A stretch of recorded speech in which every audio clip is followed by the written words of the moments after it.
Good afternoon and good evening, everybody. Welcome back to Coast-to-Coast EVs, your fortnightly fast charge on electric vehicles and infrastructure. Quick reminder, we are available next day as your audio replays for your commutes or a video replay just so you can catch the timestamps and jump to your favorite spot. That's usually available by the end of the Thursday after we go out. And joined today initially here by Mr. Walter Schultze of the Network Architect channel down in North Carolina, and Mr. Eric Way up in Northern California after what sounds like a whistle-stop tour of most of the West Coast today, as you went down to the BP Pulse GigaHub opening yesterday, I believe. Stress testing, did you manage to stress it? Yeah, I said, give me the juice, 50 kilowatts, give 50 it to kilowatts was taxing those Alpitronic HYC 400s, I'm sure, as you sat there sipping the juice. If you're in the comments here, let us know what you're driving, where you are, and if you baked today, as I did. Very, very hot day. So if you were fast charging, definitely interested to hear how those went, especially if you're in a particularly fast, high power EV. We're going to jump straight into. Steve, when you say hot day, I'm curious to hear what your perspective of hot day is. Anything above 90 is hot for me. We got into the 100s, so I refused to wear shorts in June. So in jeans, everyone looking at me like I was strange, but the Englishman in me did not want to burn. So here we are. We managed to survive it. Clearly, in the office here is air conditioned, so I'm happy as Larry. So let me jump straight into, we've got a few guests today, so we'll be balanced out here on the screen, and I will introduce everybody one at a time. So they're from a company called Clockwork, which we'll get the backstory in a second here. So let me introduce, first of all, Andrea Curry, CEO. Good evening, good afternoon. Hi. Thank you for having me. And then we have Jen Buchanan, who is the COO. Hello, everybody. Good evening. And then he's out west, so good afternoon. We have Matth Loos, who is the VP of Solutions at Clockwork. Hello, everyone. Thank you. With that many folks, we have a grid here that kind of balances itself out, so I'll leave it as this. If it looks weird to anybody, let me know, and I will play with some alternate arrangements. But let's start off. Andrea, if you could give us kind of a little bit of a background on Clockwork, where you're based, kind of a little bit of the origin story, perhaps, because being north of the border, we like to cover the road trips up there, and yours seems to start with that. So I'll hand it over to you to start with. Yeah, absolutely. So we are based in Waterloo, Ontario, which is, about 60 minutes drive from Toronto, sort of in the suburbs of Toronto. We make reliability software for EV chargers. So we make chargers work, essentially. So today, as I'm sure your viewers know, 1 in 4 chargers is down at any sort of moment in time. And we, the networks largely don't know about that. Like many of the reason that, it's so troublesome is that the networks often just have no idea that that's happening. And so we detect, diagnose, and resolve issues with chargers to make sure they stay online. Excellent. Definitely it's something we need, as we've spoken about in many of the previous episodes. But your origin story kind of starts, it should, with any good EV company worth its salt, in my book, on the road, heading on a road trip to kind of test the waters and see what you were up against as you started to create the platform. Can you give us a little bit about that? And I've got photos here, so if you have any that you Yeah, absolutely. So, a little background. Jen, Matt, and I all come from kind of the technology software space. And I ended up, after working together with Jen at a great software company here in Waterloo, returning kind of to my clean tech roots and putting chargers in the ground, working for an EV charging hardware and software manufacturer. Was pretty devastated when they got in the ground at how poor the performance was. And it wasn't that company, it was actually, all companies kind of having that challenge. So I at some point just became obsessed with kind of solving the reliability problem. really, over many glasses of wine, eventually convinced Jen to leave and join this endeavor with me. And Jen was new to the industry, so Jen, I'll let you talk about kind of our drive and how we, jumped into figuring out the problems in the space. Yeah, terrific. Thanks, Andrea. So when Andrea and I we had a great exit from Exonify, our former organization, and we kept in touch and we're still talking. And Andrea kept coming back to the EV space. She's a very, passionate, involved person. And she's like, this needs to be better. This is not acceptable. And this is a mess that technology can really level up.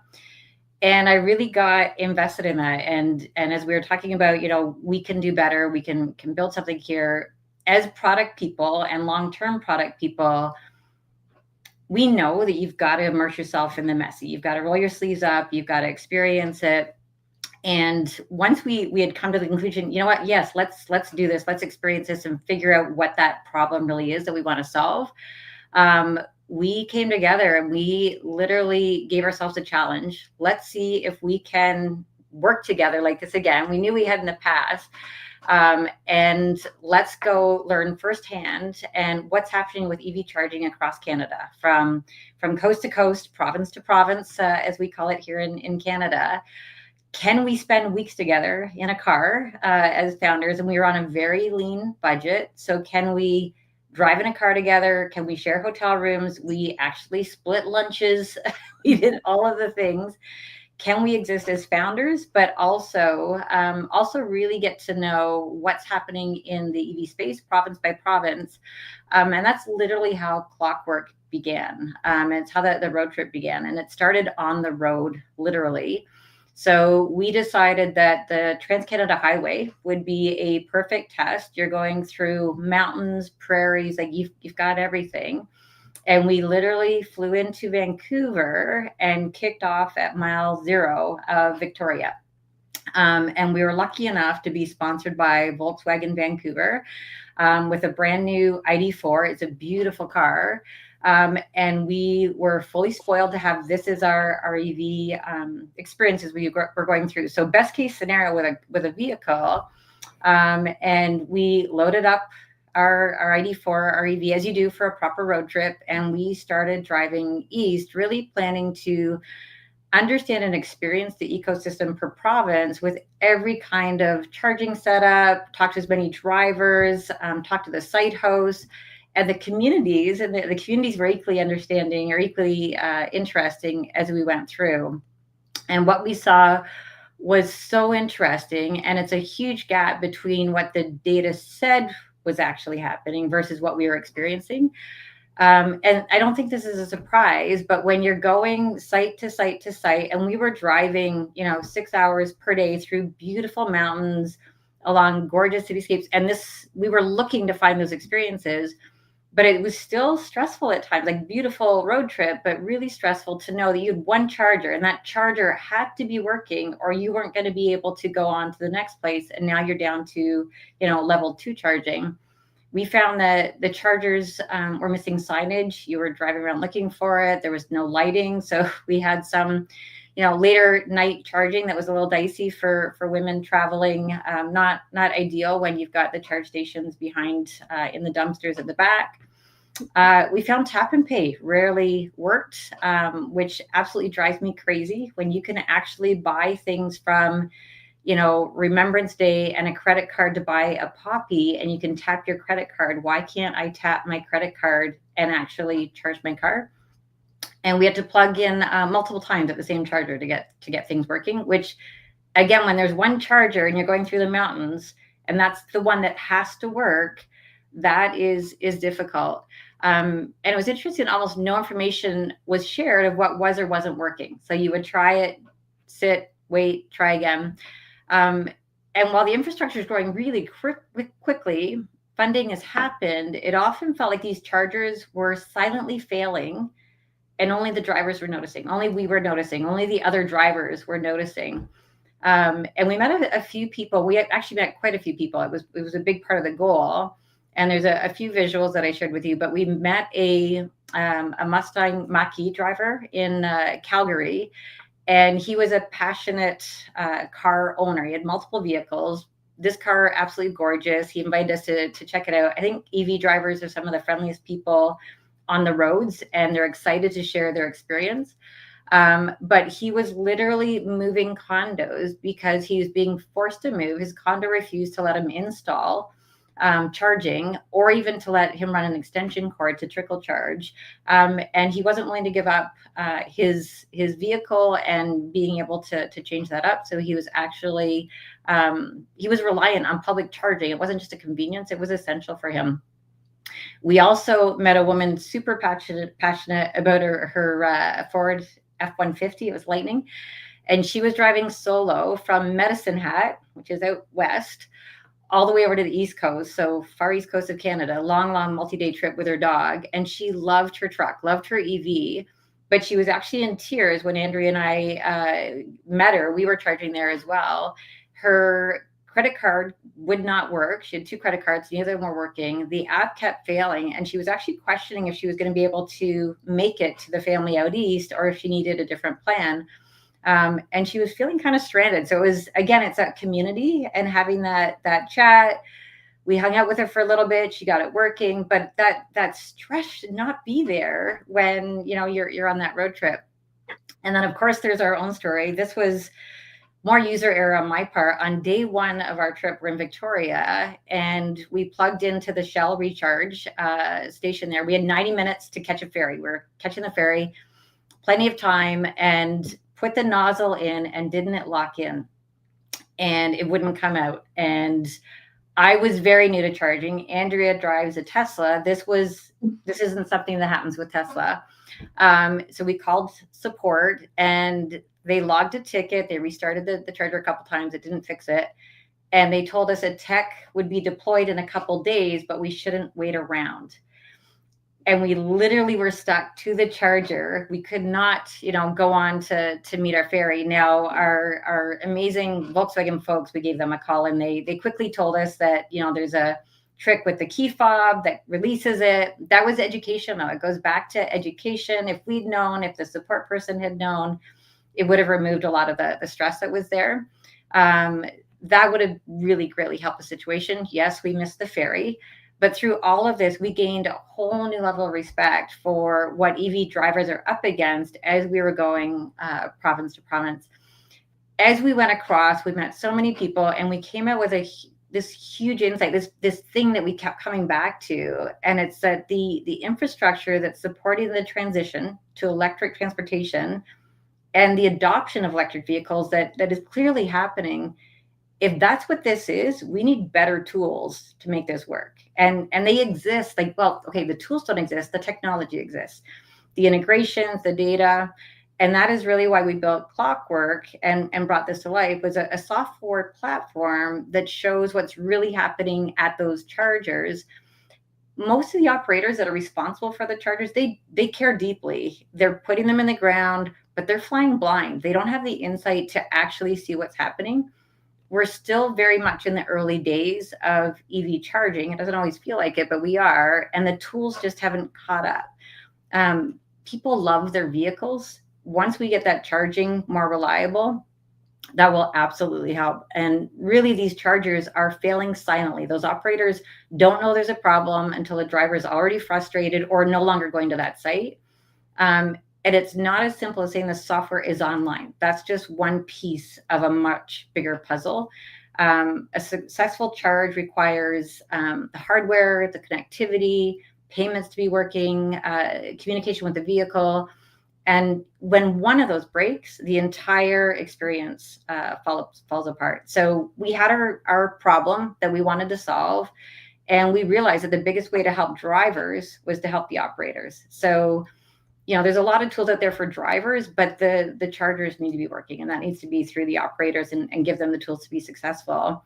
So we knew what we wanted to build. We needed developers. We needed people that could code and could build that. And that is where we were very lucky to meet Matt here as well.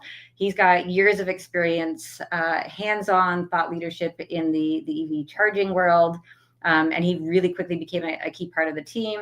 Alongside him, we brought on two incredible and experienced developers as well, who were already in this space and this vision. So that clear view of the problem, and now it was time to start building it. So that mission is what is keeping us going, to really evolve that and bring up the entire experience. That's the gap we're looking to close. That's awesome. Thank you for taking us kind of through the highs and lows of the trip as well. I should put some context on it for folks who are kind of thinking, when was this? Obviously, the F-150 Lightning kind of pegs it to 2022 or closer. But what year and what kind of time of that year were you doing it? So this was almost exactly a year ago, just over a year ago. Yeah. So very recent. This is modern era. Yeah. Kind of. Yeah. Okay, and would you say, I mean, based on what you know about the kind of Trans-Canada route, it's fairly typical of what it's still like today? Has it changed much since you I know here things are changing by the month, but what's it? Yeah, I mean, I can jump in here. I think it varies greatly province by province. Like, just like the US, different states have different kind of programs, funding, et cetera, levels available. So you see, urban areas being well supported in most places. Rural areas have an equity issue for sure.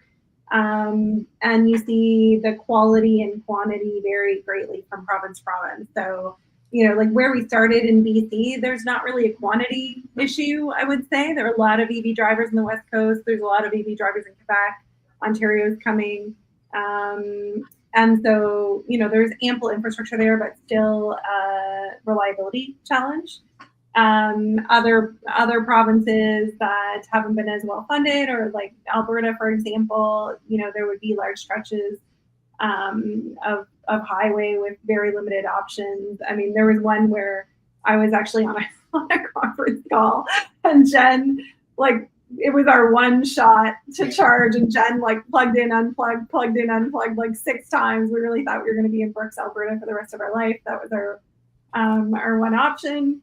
And finally, she got it working, and we were able to move on. But there are lots of places like that where, you've got to have like a level 1 in your trunk or in your front, if you will, and hopefully, you can pull up to a hotel or motel that lets you trickle charge overnight in case of an emergency. But that is the reality up here. But it's getting better. Like, even since a year ago, I would say there's, federal funding and other programs available. More and more chargers go on the ground all the time. But we need to also make sure that they're working when we get there as well. So, so I think it's very similar, probably to, what I've seen anyway, being in the US. But, varies greatly market to market, just like, California is a little different than the East Coast, which is, different to some states that maybe don't have as many programs. For sure. My background here is one of my few trips, not as many as I would like to get up there, but the kind of Quebec, Ontario side seems pretty well developed as far as looking around and being able to travel to those lower kind of Trans-Canada routes in between the cities. But I know probably Walter has some of these as well. I kind of jump into the AFDC listings every week and pull out some of the interesting ones. And some of the ones up in Canada, when you look at them on the map of a plug share or a chargeway, just so remote. There's one up in the Northwest Territories, I think, this last week from Flow. Just like, wow, the how high they're going. I mean, I guess you can get there, but at the same time, kind of thinking about the reality of it, the kind of experiences you've had with the, if this one doesn't work, that's it, we're done. That's a little bit more kind of shows you the importance of that one charger being online, and the kind of CPO being cognizant of the fact that if something does happen, that is the last option for a lot of people. Really, really an important piece of the puzzle. Walter, any kind of Canadian chargers that have jumped out in your recent FTC reports? Thinking. There were a couple of the Flow Ultras that popped in, which are always crowd pleasers. Those are really nice looking chargers and stations. There's obviously the Petro-Canada upgrades that seem to be going on currently. And I would just like to mention, we're in the process of the transition, as you all are saying, and there is a bit of a gap between the initial phase where things were basically subsidized in order to get started versus now the economic value proposition for charging as a standalone cost center is starting to make more and more sense. And so we're in that flashover phase, but there's a lot of things in the environment that are questionable with reliability, and with more and more EVs getting on the roads. I've always thought that necessity was going to be the mother of invention. So what you all have just described seems to be one of these gap-filling technologies that will help us start to accelerate the reliability aspect. So terrific narrative that has been going on here. It's been great to sit back and listen. Walter, like, get out of my head as well. Like, I think Jen and I were having this conversation earlier, which is, like, I do think we're starting to see profitability up here as well. Like, and the first early networks are starting to turn a profit, and they've invested a lot, in making their networks the best they can be. And so it seems a shame that that's still a gap that we're really looking to fill. But I also think there is going to be great advancement because, now that companies have proven they can make a business out of it, capitalism takes over, and we don't need to necessarily be lifting it all up, and that's the same up here as well. Specifically in British Columbia, also, I understand that's one of the highest adoption provinces in all of Canada. And although there's been the recent dip as a result of the federal subsidies kind of evaporating abruptly, there's still one of the highest provinces for EV adoption. Last I heard, it was like hovering around 25%. Yeah. And then it like dipped a little bit down to like 15 or something like that. So there's got to be a lot of EVs driving around the roads, and eventually there's going to be too many cars for too few chargers. Yeah, I mean, I think it's out, like, the train has left the station up here for the most part. Like, it's happening. I was in Vancouver several months ago for an EV show, and I took 8 ride shares while I was there. Every single one of them was an electric vehicle that picked me up. It was great. Like, it feels like every third car is electric in Vancouver. Big shout to BC Hydro as well for the network they've built out. I haven't had the luxury of using it, but it kind of reminds me of the job that New York Power Authority is doing over in, the regional knowledge, and it feels like locally EV drivers are building that network just as it does in New York, because they're in some places where it's not profitable. I'm sure they're trying to bridge those gaps, and that always feels like someone's on the side of EV drivers when that's happening. Yeah. We will move on to charge reliability here shortly. I think we've kind of hit the fact that your trip was so recent tells us that this is still a going concern here. It's not something that we've solved yet. I'm getting the feeling, and I want to kind of pick Eric's brain a little bit before we move on to reliability, how you're feeling, and Walter as well, about reliability in the US. We're starting to get some of these players with the kind of hardware that is renowned in Europe and other markets for being very reliable, for having enough power to serve people, enough stalls because it's simultaneous charging. My sentiment as I start to get into this summer travel here, my feeling is that we may be leaving reliability behind as a bit of a problem, as a main kind of issue that, if we consider the competition as well, if we say the ones, the CPOs and the vendors and the networks that are not reliable, they're now going to have competition and alternatives. So if you don't like the XYZ brand of network and charging, you're going to have an Iona, you're going to have a Walmart Energy, you're going to have a upgraded Electrify America station. Am I 2 or 3 years in the future? Am I living in a fantasy world, or do you think this is kind of where the industry turning point is starting to move? Eric, you haven't spoken yet, so I want to go to you. Well, and I'm glad you did that segue, because that was kind of the question that I had. I know you were talking about it being somewhat provincial in terms of the reliability and what you see. But, in my experience, it has almost more been like CPO-based, so the reliability from one CPO to another. And not to name names or anything, but there are certain CPOs that are just strictly better. And having spoken to them, they take that, what you're talking about, that observability of that uptime and the reliability very seriously, so that they're constantly monitoring their chargers, not just for, oh, everything's hooked up, right? Everything is green on our end and nobody's charged here for 3 weeks. Maybe we should check on why that hasn't happened. And so there are a couple of charging providers here that I feel like are doing that extremely well. But to your point, Steve, I don't think that we're there yet. Not based on my recent experiences. I think there's still too many chargers down with too many different vendors too frequently. And some of it is clearly that they don't even know that their chargers are down. And then, of course, on the other hand of that, some of it is they know that their chargers are down and they can't do anything about it because there's no parts or technicians or anybody nearby to come fix it. So I think that there's still, I think, a couple of aspects of it that are not fully in place yet. Yeah, and I would say, if I could add in here, those are exactly the kind of things that we're tackling. Like, we like to say your charging network is more than just chargers, because really the problem of the good operators have is sort of death by a thousand cuts, if you will. Like, it can be interoperability, right? It can be the hardware. Much of the time it's not. It can be network connectivity. It can be vandalism. It can be all kinds of things that the charger may not be by itself putting its hand up and saying, there's a problem here. Very limited, kind of like peeking through the keyhole there, if you will, at what's happening. And part of the solution is pulling all the data from all the things that surround that from an IoT perspective into one picture.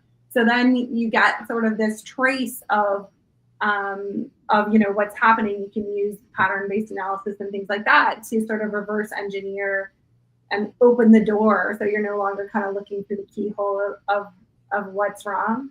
But I would also say, Eric, we see the same thing up here. Like, I always think of it almost, I hope this is okay to say, but there's kind of good networks and bad. Like, there's people who tried it that took money and then we're kind of greenwashing and put chargers in the ground and we're like, we're going to be a charging network, and then really like walked away. And then there's, as you're saying, like the ones who've been in the trenches, like trying to figure out the supply chain, trying to figure out the contractor piece, which is something we automate as well. And just making sure that, they've turned every stone. And so what we're doing is like just that last piece for them, of what they need. But 100% agree, they're not all created equal, for sure. Where Matt has sat there stoic, I want to make sure we move on to his specialist area of expertise. Maybe you can kind of give us something from your corner of the world, which is a high adoption part of Canada with electric vehicles. Some kind of context to what you see on the side of reliability, whether it's improving, whether it's just kind of stayed for pretty steady, and then move into how your work kind of is hoping to move that to the place where you want it to be. Yeah, absolutely. So I live in Vancouver. So yeah, lots of EV there. I think it's multiple factors. I think gas is the most expensive in North America. Electricity is extremely cheap, not the cheapest, but very cheap. So this is already a good incentive to just buy a vehicle. Then different subsidies, and as you mentioned, like BC Hydro has done a terrific job at deploying stations everywhere, and they spend a lot of time like making sure it's operational. So this removes a bit this charging anxiety when and I know I see behind in your background, like Hydro-Québec as well is doing a lot of those things too. So removing the charging anxiety makes you like really confident you can buy a vehicle and go there. I've been driving EVs for maybe about 10 years now, and I'd say initially, like, you know, it was free, so it was a bit easy. There was issues, right? But now we have to pay. Totally normal. But we're adding like layers of complexity, and now we're adding plug and charge as well, which improve the experience. But I'm an like technical person, so yeah, we're adding a lot of complexity behind the scenes, and we need to make sure everything works together. So the things are getting more complex. Maybe sometimes reliability may go down, but on the overall, like, I think we're make progress to it's a very competitive space as well. So I think, as Andrea mentioned, like, capitalism works well, and the bad players like will probably have to ramp up and have to build a better product. And what are you seeing as the kind of key areas of reliability to address? Because obviously we touched on there, you know, are things getting better? You've got to then, as Andrea pointed out, segment it down into 5, 6, 7 different areas, from everything from stuff that drivers will never see to the things they overtly see with, you know, activation issues, cables being cut, screens being damaged. What are you spending most of your, you know, waking hours trying to figure out as the kind of VP of solutions there? Yeah. I mean, there are a few concepts. I like to break things down by concept, but, you know, the industry has started talking for several years now about uptime, and the definition of uptime is like the station needs to be operational and available for use. So that's a really good start, right? And I think most jurisdictions and funding authorities like talk about 97% uptime. It's a big number, but, you know, when you count in days per year, it means 11 days per year the station can be down and still meet the regulation. So we need to add like redundancy at some location to reduce the risk of being stranded there. But at least the station is online and working. I think the next step really is what we call the charging success. And some jurisdictions start talking about it, I think around like 90%, which is making sure that at least there's a good enough ratio, a 9 out of 10, that when there's a charging attempt, so you plug in your vehicle, and this is definitely an attempt, if you plug in your vehicle, there's a successful charge that follows. I think that's really the next step here. And one example of things that can go wrong is you get a brand new EV, it's the latest model, and then you go to an old charging station, and then you start plugging in, and then you can't charge. Like, usually you may have like communication issues between the EV and then the charging stations, and it's very hard to troubleshoot. Like, you may go on the phone, the CPO doesn't have the visibility of what's wrong in the communication stack and so on. So this is really one of the example of things we're trying to solve, is gathering all the data and having like a holistic approach and bring the facts on. This is what was the issue, and then this is the troubleshooting steps. Like, you need to like either whoever are at fault or whatever, like what's the solution. And it's not even blaming specifically a company or someone. It's just, how can we make sure that these things can work in the future? And the whole industry has moved forward with this, right? There's test events and different like groups of gathering of the industry where we can test our device and try to work around interoperability. So interoperability was one thing. Other thing that we're seeing is the electrical issues as well. But then electrical issues are getting better and better, but now it's more about what are the processes and the operation workflows that we can try to automate to fix this as soon as possible, right? So one thing is probably the detection. How can we detect things as fast as possible, not wait for an EV driver to call and report that there's an issue? The second piece is like troubleshoot. Okay, what is really the issue? Is it maybe a power module in the DC fast charger? And then make sure we have the appropriate workforce and spare parts like on site and there as soon as possible. And for a CPO, and anyone can take this who wants to, what does that look like from using the Clockwork platform or the reports that you provide? How is the solution that you're putting out there kind of being fed to collaborate with the CPO and work to resolve those kind of things that Matt's just talked about? Yeah, I mean, I can jump in here and jump in, Matt, if you want, but there's kind of two parts to it, I would say. Like, so one is our Clockwork platform, which CPOs and even fleet operators can use. That will essentially connect to all those pieces of the network I was talking about. So the chargers, but also like telephony, communication equipment, electrical equipment, cameras, whatever IoT equipment we can pull in.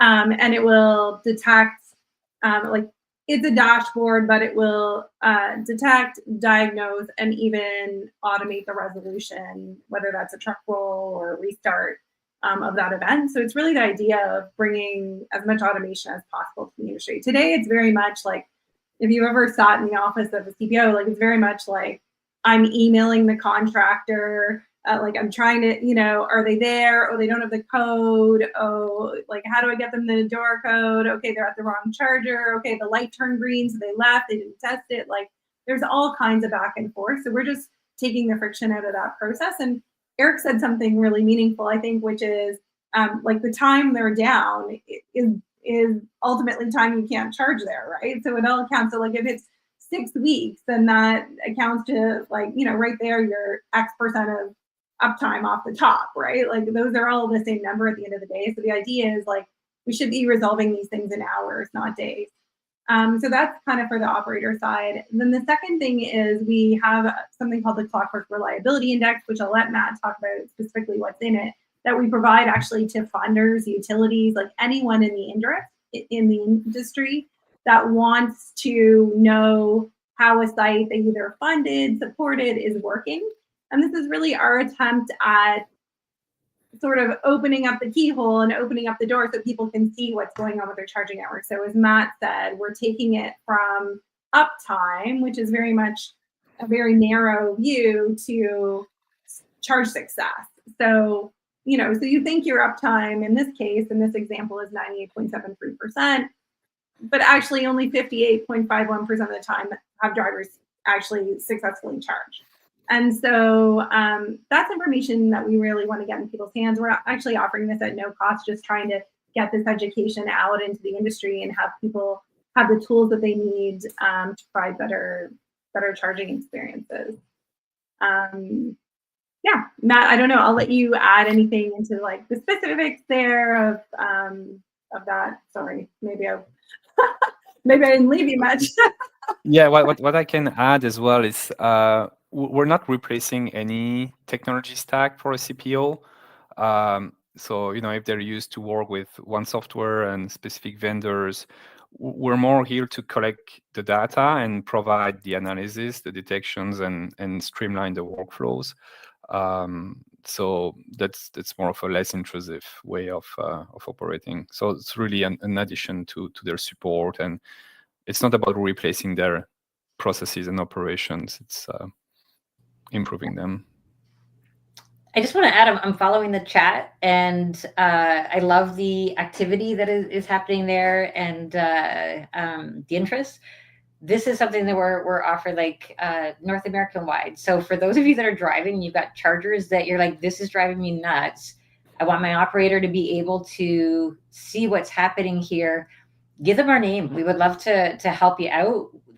As I said earlier, the best way for us to help drivers is to work with the operators. So we would happily engage with them, get them this report, give them some visibility into what's happening at those sites that are, the ones that you want working as you're driving to, I'm going to be Canadian and say a hockey game.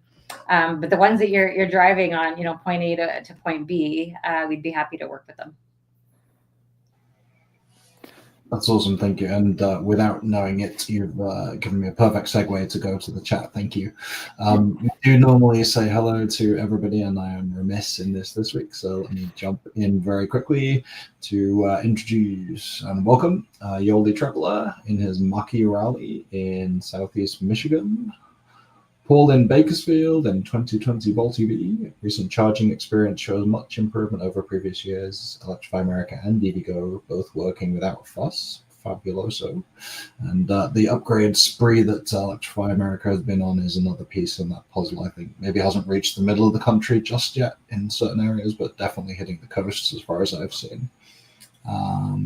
We have Ron in 2020 Porsche Taycan, now well past the six-figure mark at 105,000 miles and counting in the California Central Coast. Welcome. Mike Mahan with many EVs in his driveway and starting to try and add more by the sound of it. In SoCal, 75 degrees, that's perfectly fine. Model 3 Highland and Lexus RZ450E. Don't go for that Model Y lease, Mike. You don't need it just yet. Landon in Bentonville, Arkansas, following the Walmart Energy project for us diligently in his Chevrolet Blazer EV RS, currently at the dealer replacing a steering gear. And we know that EVs don't need maintenance, so that must be a dream. Andy Getch in Fort Myers, Florida, back off a recent trip last time he was with us. 2021 Ford Mustang Mach-E Select and the California Route 1, those are the classics. 2017 Smart 4.2, and that sounds like a pretty significant set of stats you've got, Andy. You should send them to me. We can go through those in a future episode for sure. Thank you. Doug Stevenson in Northern British Columbia. We've got some Canadians on the board. Thank you for joining us. 2023 Bolt EUV over in BC, same area as Matt. Well, side of the country at least. Tom Palmer basking in 76-degree weather in San Diego. 2020 Bolt EV just got some new tires, gray with black trim. Right, nice. Electrified light vehicles. Good evening. Hope EVs have better range in the summer. Absolutely, unless it's baking, in which case we may see some throttling and reduced range. Stephen Redditch, St. Petersburg, Florida, 2025 Kia EV6 GT line. Nice new one. Brian Ribby over in Minnesota, thank you for joining us. He's in a Tesla Model Y. Zach Winnick in Rivian R1T in the Bay Area. Just got back from a weekend off-roading in Tahoe. That sounds absolutely perfect. I'd quite like to be there myself. Very hot, crazy postman. Yes, we all are on this side of the country. And from the center, Southwest Oklahoma, HVAC crapped out last Friday. Thoughts and prayers. That's going to be a problem. Scott from Atlanta, Georgia, 2024 BMW iX, loves driving, 18 months into his EV life, loving everything, learning what he can, and amazed at how much progress has been made in the infrastructure in just 18 months. Indeed. Cracking through here, thank you. I want to get a good feel for where everybody is so we can speak to the different locations. Steph Kent in 2024 Genesis GV60 in Cleveland, Ohio. Welcome. Cecil Martin in Toasty, Cary, North Carolina. Equinox EV in South Florida for Yitzhak Kavinsky. Thank you for joining us.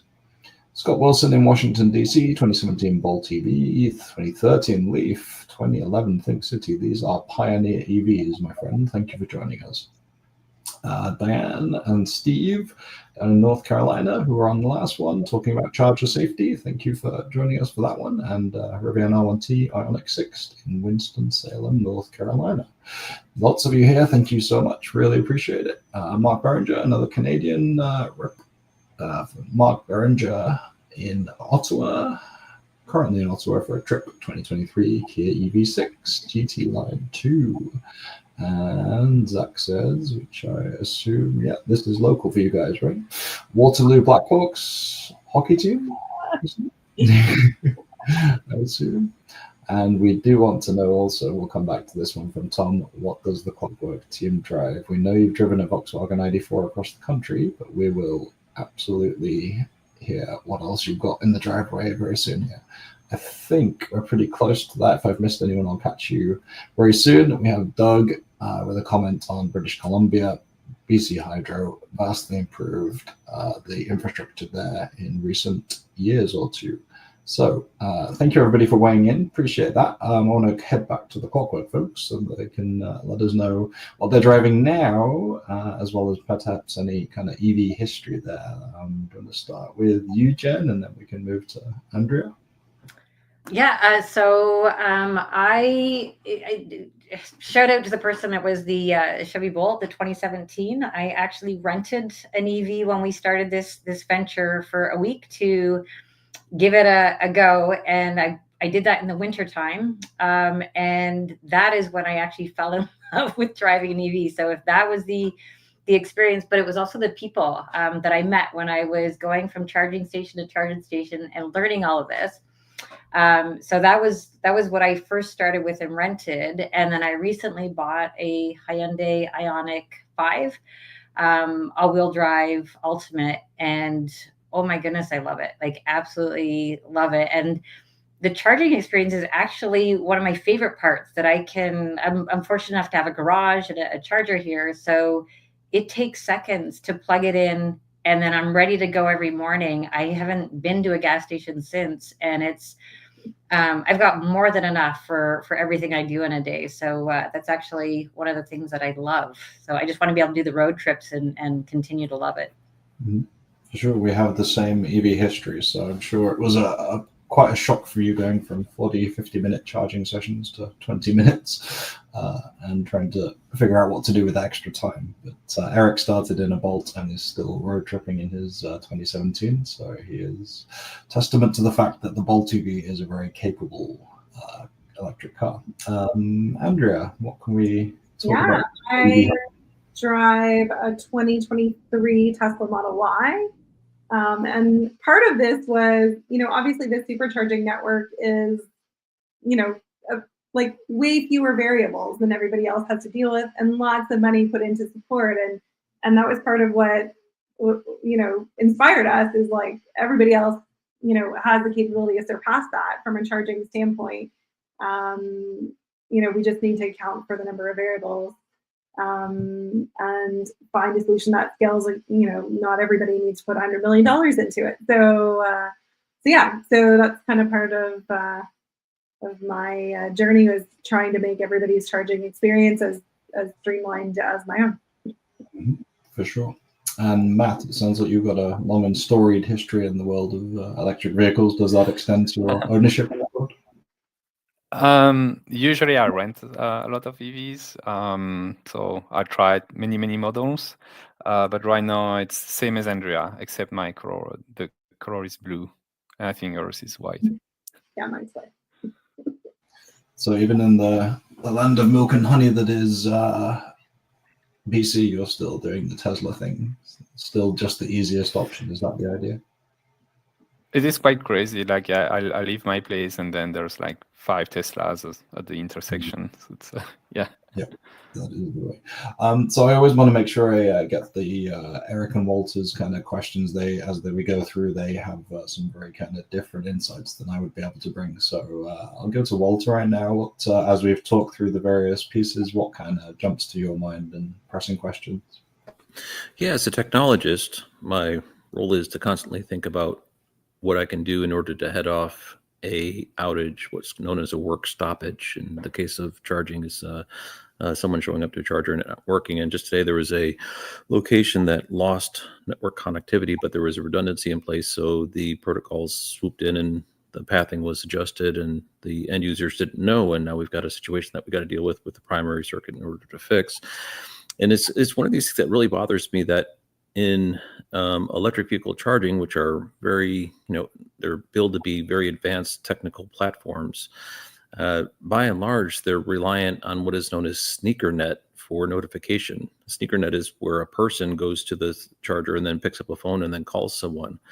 And that's madness. I mean, these things are advanced technical platforms. There should be, all kinds of telemetry hooks, OCPP and logging and machine language coming off these things in order to parse and put together into a preventative maintenance profile in order to ensure that reliability is higher. And I'm assuming that's the core of your product.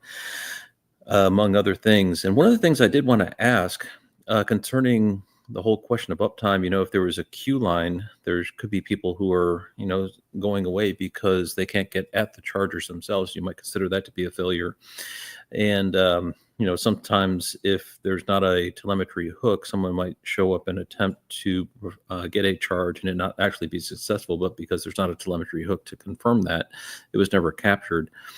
But simply putting up a camera, there's mention of security cameras, and there's AI methods in order to identify people behavior. In retail, it's very common to put cameras all over the floor of the retail space and then look at the behavior of the shoppers and do analysis in that way.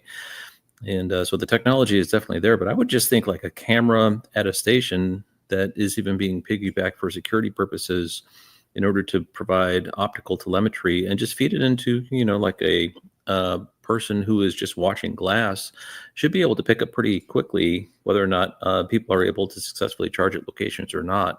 And I know there's data costs associated with piping that video out from a charging station, but I was just wondering if any optics were ever thought to be as a telemetry hook for what your company is providing.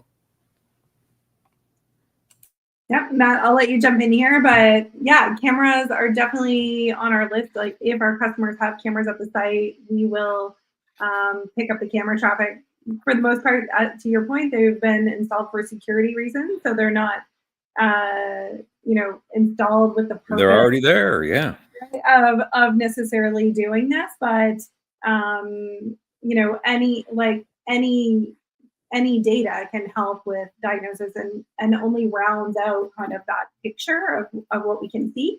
We can tell a lot without, we don't actually need cameras, and we can tell a lot from sort of charger behavior. Like the chargers and the charging network almost have like a living, breathing pattern and behavior that you can start to see the signature of anomalies without, categorically seeing something. Having said that, those kinds of data are helpful in determining why too, right? So, okay, we see, something's not quite right. Is it an issue? Is it not an issue? Any data set, including camera feeds, are helpful in diagnosing those issues. Matt, I don't know, you want to jump in and add anything there about the other diagnostics as well? I believe he might have comm problems. He Yeah, dropped off and came back. And there was one follow-up question I had here in the United States. Circle K is branded the Goose Chard. I'm assuming I'm saying that correctly. And there was an outage last year where the AT&T SIMs associated with their chargers, there was a AT&T communications issue that kind of knocked out the chargers. But because they had them programmed to fail open, everyone was still able to show up and charge. They just couldn't collect funds from it. So it was kind of a novel concept. But one thing that was very helpful during that situation, very promptly, when they had the outage, they had it identified, they communicated to the end users through social media channels, which I thought was just fantastic. So like if there's a certain charging location, just simply letting people know that, hey, this location is currently experiencing problems. You might want to steer yourself somewhere elsewhere temporarily until we get this resolved is a terrific add-on to a product suite that might be looking at charger reliability. I love it. I don't know if that's up and running, but the feeding the data back is something we would love to do. Like, can we feed back the Clockwork reliability index? So most of the apps that you use, and we don't see ourselves as like a consumer brand or really, this is more just like, how can we help? But if you got like a plug score, for example, is a driver rating score, which is great, but it's not comprehensive, right? So we could also feed the Clockwork reliability index back to that, for example, or we could notify of outright outages. What you're talking about, like, ISPs are one of the easiest things we pull in. Or just simply notify the CPO so they could communicate it back on their comm channels, their social media channels and whatnot. 100%. We just had a TELUS outage. I'm sure they wouldn't love us saying this on this podcast, but in one area of the country. And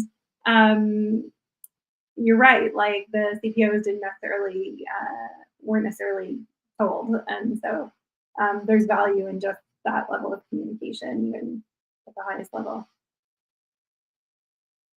Thank you. Yeah. Eric, whilst we have a few minutes in the open, what are you thinking? Yeah, well, Walter stole all of my thunder. No, because I was going to say, Walter, we do have a CPO out here in California that actually did actively install a 24/7 camera that's monitored. So they do so there are some CPOs doing that, but that kind of brought me to a couple of anecdotes in terms of how Clockwork might address it, because I've run into a couple of types of issues. I'll put them into archetypes, but even like some of them were very specific, and how Clockwork might help a CPO to address them. And one example was a charger was, I think, intentionally vandalized, and the clips were broken off of the CCS. And CCS1 requires the clip in order to communicate with the car and activate the charge. Contacting the CPO, they say, well, everything looks good on our end. We don't see any problem, right? And they wouldn't, because there's literally nothing within that system to let them know that only Nissan Leafs are charging right now because only their CHAdeMO are working. And so that's one issue. And then the other issue is something that Walter had also addressed too, is on my recent trip, I pull into a stall, the stall isn't working, right? And the other stalls are full.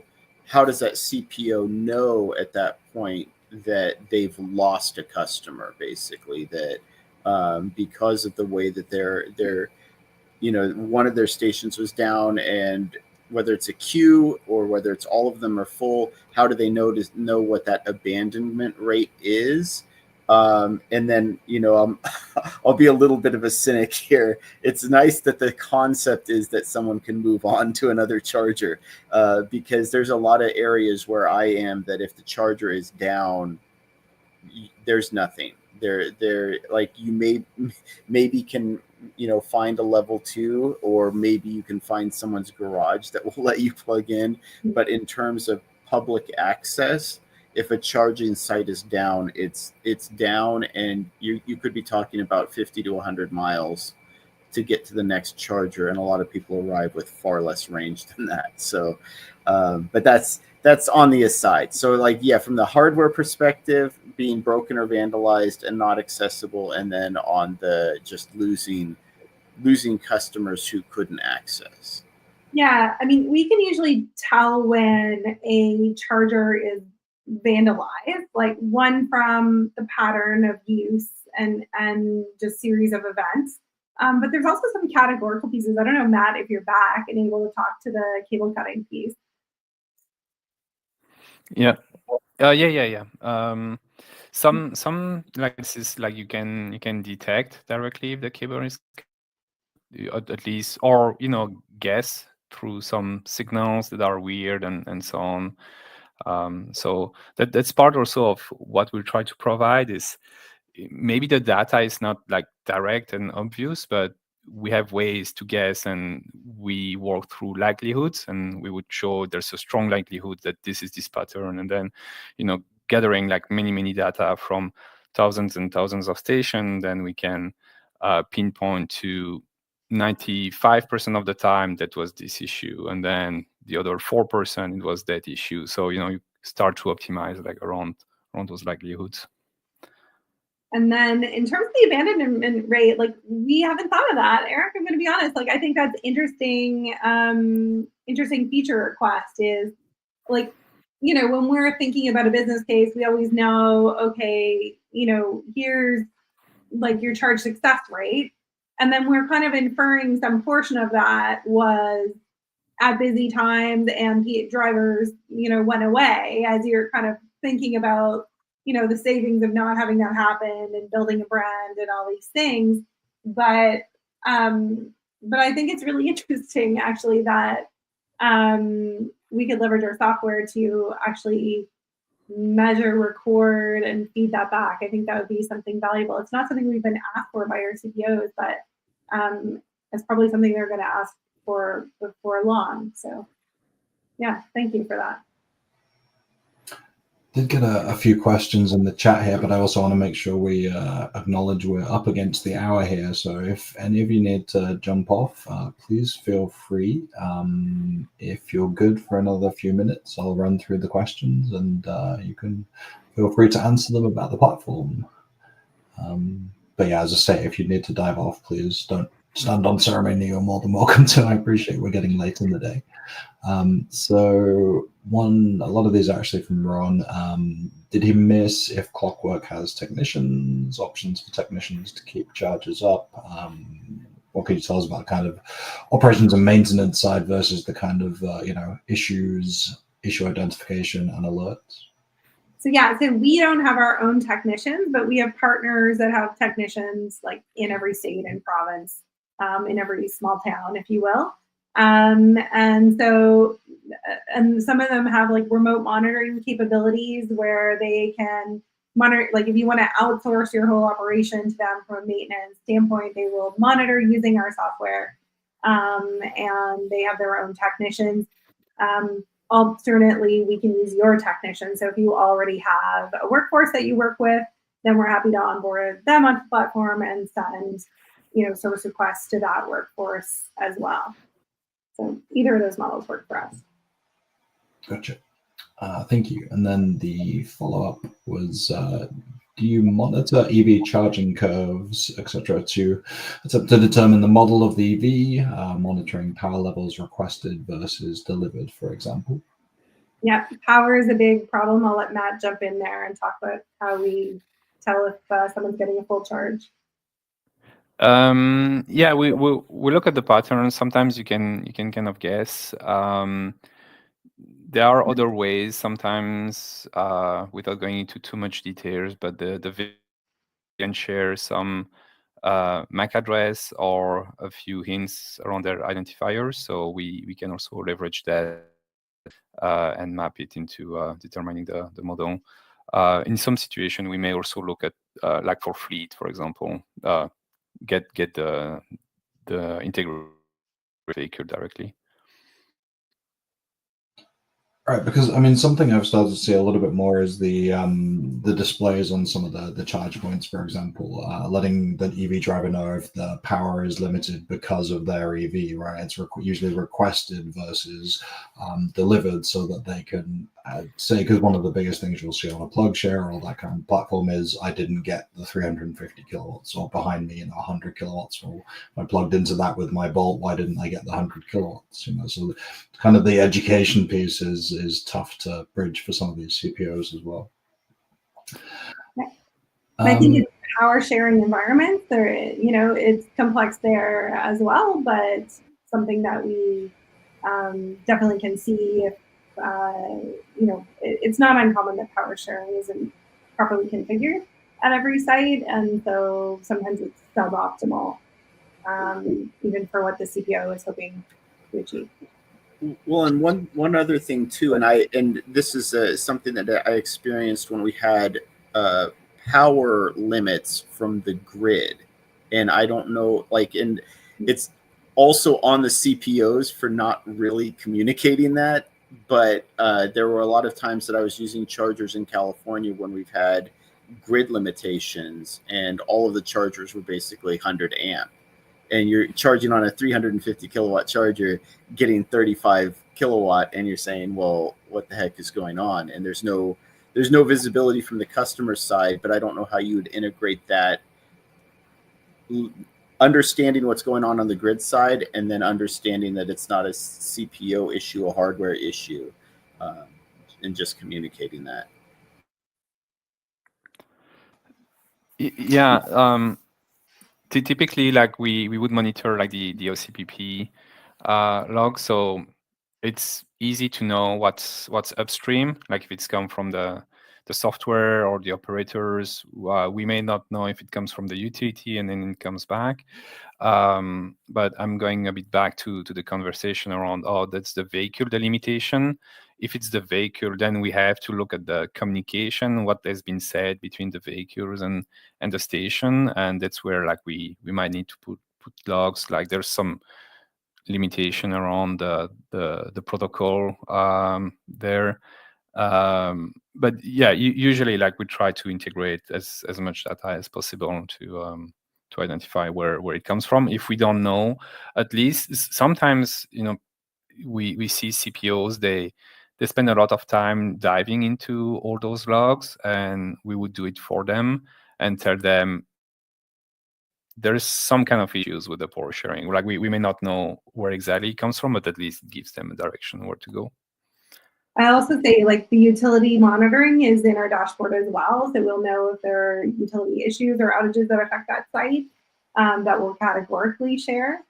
So that can be helpful in some situations as well. And Eric, to your point about like, oh, you know, I'm expecting X charge and I'm getting Y. In Canada, we're still paying by the minute. So imagine getting that 35 kilowatt charge, but you're just paying the same as the 100 kilowatt charge or whatever you were expecting. So I'm sure there's some Canadians on here that can relate. Very frustrating. Pricing, a whole other issue. I don't know if you guys can remedy that for them, but Yeah, there's another side to that coin though, because if you're getting charged by the minute, you've got a brand new Hyundai Ioniq 5, right? You'd be in and out of there pretty quick. Very nice. On Jen's car. So as I say, I want to be respectful of time and let people know where they can go to check out what you're working on and the offering from Clockwork. So you can certainly push pointers in other directions. This is the website, www.clockwork.energy. And we did also briefly discuss the Clockwork Reliability Index. It's available for anybody who wants to check that out. And you guys, we can talk a bit about what they need to do for that side of it. Yeah, actually, the website that you just shared, there's a link right on there to, if they're interested in the index and just taking a closer look at the one that we shared earlier, the sample. It's freely available on the site. Take a look at it. I love it. I'm probably biased, but it literally takes a look at a site, gives the score, but at the bottom of it saying, if you fix these really simple 2 things or 3 things, this would elevate that entire score and the reliability around it. So take a closer look if you're interested. And I suspect we're talking to the people that are interested. So check it out, and we'd love to hear your thoughts. And if you have any questions, reach out. Right, and each of you are on LinkedIn, right? So you can pop your profiles down below and let them contact you that way as well, or through the website. Excellent. Andrea, Jen, Matt, thank you so much for kind of taking us north of the border, taking us through your trips and how you landed in the position of trying to fix reliability of charging. No small task, but it sounds like there's a good team up there working on it for North American CPOs. So thank you very much for your time, and we'll continue on a little bit after here, but we appreciate you joining us. Yeah, you guys have been great. Thank you so much for all the great questions. Thank you. Thanks so much. Have a good evening. Bye. Okay, let's get us back to where we were. That's a little bit awkward. You didn't like the slices? Yeah, that's way too much. Slice of life? Yeah, if you're all still good for a few more minutes, I want to make sure we mop up any questions. I had one from, was it Doug? Let me see. Something about the Petro-Canada. No, D. Monroe. There we go. Yeah, we wanted to talk about, could someone comment on what's happening with the Petro-Canada DC fast charging network? As Walter alluded to earlier, they initially started way back. I used one of the early ones in Milton, Ontario, 2019, I think. It was our first Bolt for sure. So that was, they got across Canada, but they used some pretty old, I think it was BTC power hardware, and they had the same kind of issues that the Electrify America ones had. So right now what we're seeing is them upgrading to ChargePoint Express Plus units, same kind of little canopy, still only a couple of dispensers per site from what I'm seeing, but I think they may be simultaneous charging, so you may be doubling your stall count if that's true. But that's what I'm seeing so far, and I don't know if you've got anything to add to that, Walter, how many you've seen kind of pop up in the weekly sweeps. It's been pretty consistent, so I think they're doing a complete portfolio refresh. If I had to guess, there's nothing that I've seen specific in press releases, but that kind of feels what like what I've been seeing. Yeah. So hopefully that answers that one. I don't know how far they've got, but that does give me a project to work on as I look at the different vendors. Maybe I can put them up next. Let's see, what else do we have? We did Ron's questions on Clockwork. Yeah, Ron also loves per minute charging with his Taycan. So I had an interesting one pop up locally. We've got a bunch of, we're seeing EVgo start to do their metro area focus around here. So they're putting in a few more 350s, typically a mix of the stubby short boy 100 kilowatts and the maybe one 350 for these kind of what I think you call bedroom communities, Eric, the ones who are maybe spitting distance to Boston, but really not needing a 350 kilowatt charge whilst they pop into the grocery store. But those, one of them is priced again down here, like for most of them are in the 60 cents per kilowatt hour off plan, which is a bit of a raging, price session for a big session. But one of them was priced at 35 cents per kilowatt hour, per minute. So I'm going to go down and check that out tomorrow because I think that'll be quite a nice session for my Ioniq 5 in its sweet spot of 75 degrees. That should be a 10-minute session and maybe $3.50 for a solid 50 or 60 kilowatt hours. That's a remnant of the past, though. Per minute pricing is definitely on its way out. Yeah, and I think, Steve, they call those 100 kilowatt city chargers, they call those short kings. Short kings? I was going to call them small boys. Maybe that's not appropriate in the current political environment. Yes, so those are going in around here locally. So fair play to EVgo for going beyond California, because I know they've definitely been on a bit of an installation and deployment tear across the state, your state, Eric.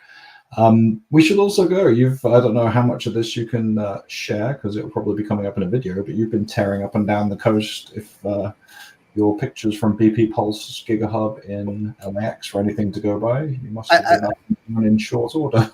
I wouldn't say tearing up and down the coast. I mean, I drove down there and back yesterday. So yeah, it was just 1,000-mile round trip. Just a 1,000-mile day trip like I do in my Bolt EV. So I call that tearing in my book. Okay, well, look out for the video. It looked like a pretty impressive at least start for it. Maybe. Yeah, I mean, you're talking about the BP Pulse site specifically. Yeah, it's might actually be the largest site I've ever used. And Tritium and Alpitronic units. So I think it was 32 stalls, so 16 Tritium PKM 150s, and then the other 8 dispensers, 16 stalls were the Alpitronic 400 kilowatt. So, overall an impressive site. So. That's awesome. And then I guess the other one that they opened the same week kind of got swept under the rug, but they have the one up in San Francisco as well, right? Which is a bit more of a standard, just deployment, no canopy. Yeah. Well, right. Yeah, I think, is it 12 stalls, I think? I think it's 6 dispensers, 12 stalls. So. About right. Yeah. So we're starting to see progress there. I mean, it seems also like California's kind of starting to get on the map of more of these vendors early on. Definitely, we're seeing the Iona sites over there. Walter's reported on. I just watched, where is he? The Arkansas e-Traveler. There you go. Landon's reports on some of the sites that are coming down. I think they're in Southern California, but the Walmart energy sites should be starting to get some traction there as well. And Gravity too, right? Gravity, yeah, that's right. You had they're coming out there. There was a company that was also again up to San Francisco Airport. I'm trying to remember the names now. So much has been happening. Skycharger. There you go. Thank you. Yeah, and they're Empower. Electric Era as well, right? Some of their sites are being done by Skychargers. So it's starting to get a lot of, it was obviously already pretty crowded over there with the level of EV adoption, but you start to feel like it's really gathering some pace now in terms of these projects that were nationwide. You're starting to see them really show up in across the state. Yeah, and then that other news too that just broke, that the judge ordered the funds to be placed for the NEVI sites. And I will say this: the southern corridor is missing those sky chargers that are going to be funded by NEVI. So that's going to be a really big boon for that corridor. And Steve, if I could ask, I've been looking for the 14 states. I don't know, you can't rattle them off the top of your head, or I would suspect you can't, but can you give us, I don't know, like a handful of 14 that were up for some of those? Some weird ones. I know there's California, Washington, but Colorado, I think. Colorado was a big one because they're still deploying. They haven't really stopped. They're getting close to being the third or fourth most prolific NEVI one, but deployment state. New Jersey was on there. I haven't seen hide nor hair of their plans for deploying chargers under NEVI, so that must be something they're trying to prioritize. Delaware, Maryland. So you had a decent mix of. Massachusetts wasn't involved as usual, but I'm sure they're doing something in the background. But the kind of mid-Atlantic states and then the West Coast states seem to be involved with it pretty heavily. There were a few that didn't actually. 3 of the 14 didn't get didn't prove successfully that they were going to be harmed by the whole premise of this was that they would be materially harmed as a state by not getting this funding, and they would be set back. Minnesota, Vermont, and one of the others didn't. So it was Vermont and Minnesota were the ones that hadn't proved that they had that they would be facing irreparable harm. Yeah, I think that was more of they were given an opportunity to explain. Maybe they didn't fill in documents very clearly, but that should continue. I mean, Minnesota is an interesting one because they were filling some of the gaps with state funding, as some of the others have done. Because you're starting to see like Loves now, especially, still open some of these charges, and people say, "Oh, was that NEVI funded then?" Because I thought they were paused, and they actually filled it in. They either had previous stuff like in Alabama through ADECA funding.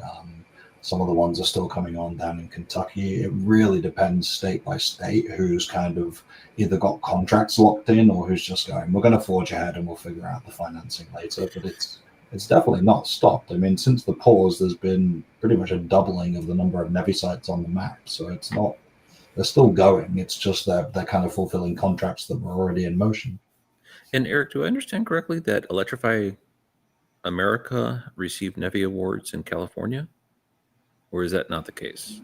I thought I saw something to that effect, that there's some EA sites that are NEVI sites, and if so, those would be the only ones that I've seen them receive NEVI. But I thought they were like somehow precluded from receiving NEVI funds because they're already something.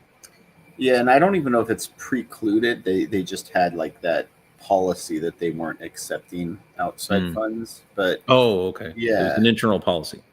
I thought so. Or maybe you're right. Maybe they were precluded and they just couldn't do it until they had expended their VW funds. But I can't remember if Electrify America. I know Electrify America has a few very significant sites that are on the way in California, but I don't know how many of them would be NEVI funded.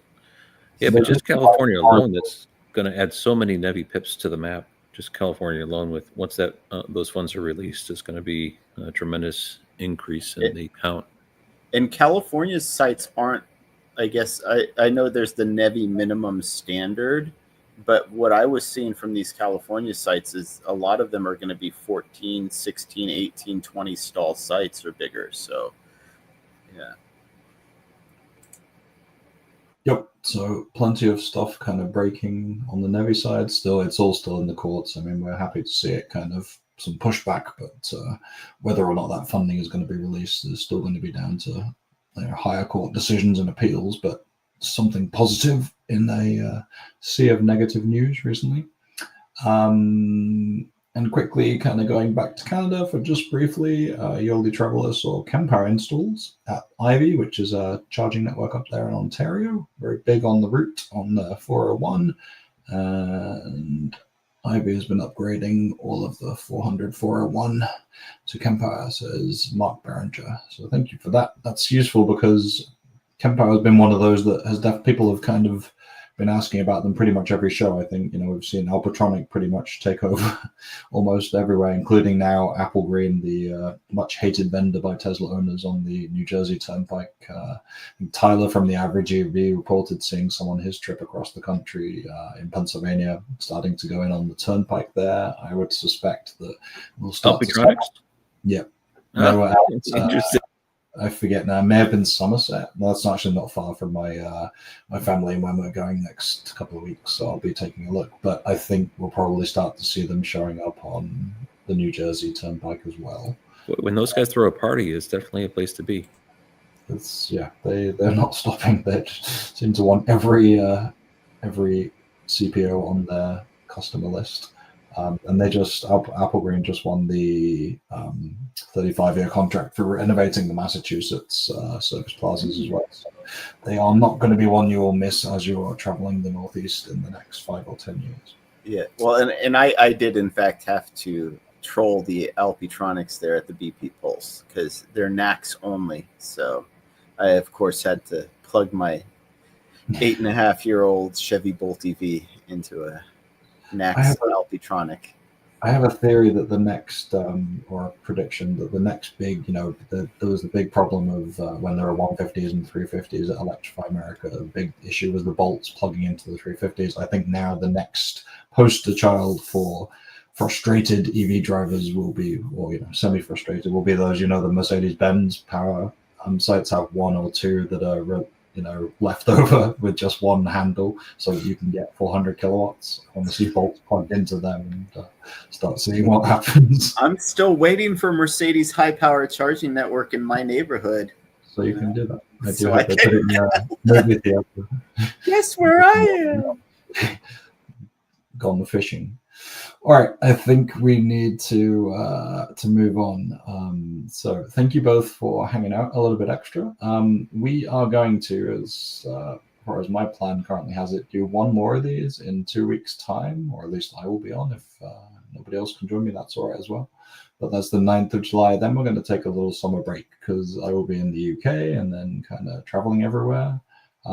So we'll kind of put our heads together and come up with what we want to do for the next one after that. But post July 4th, you'll have one more show, and then we'll give everyone the rest from our visages for a month or so, and then we'll come back stronger than before. But if you have any suggestions for things you would like to see from the show, topics, guests, all that good stuff, then definitely can email me on plugandplayev@gmail.com, and I'll start to kind of take that into consideration for when we restart coming into the fall. So everybody, thank you for joining us. Thank you, Walter. Thank you, Eric. Thank you to all of the Clockwork team. Definitely go check that out at clockwork.energy.